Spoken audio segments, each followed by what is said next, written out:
ওটা কি হচ্ছে? ওই ওটা কি হচ্ছে হাতটা নিয়ে? ওইটা কি খাওয়ার জিনিস? আগে সেটা বল, ওটা খাওয়ার জিনিস? ওটা মুখ থেকে নামা, নামা মুখ থেকে আগে।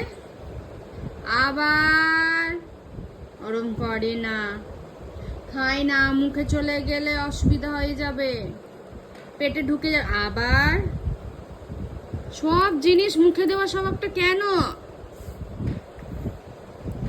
যেটা বলবো তোকে সেটাই করতে হবে না? ওটা গলায় চলে যাবে।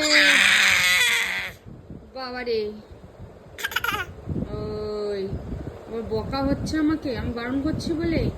এটা কি হচ্ছে? আমি কিন্তু ওটা খুলে দেবো, চেনটা, লকেটটা খুলে দেবো গলা থেকে। তাহলে তুমি যদি এরকম করো, লকেটটা আমি কিন্তু খুলে দেবো। ওরম করে না মাম্মা।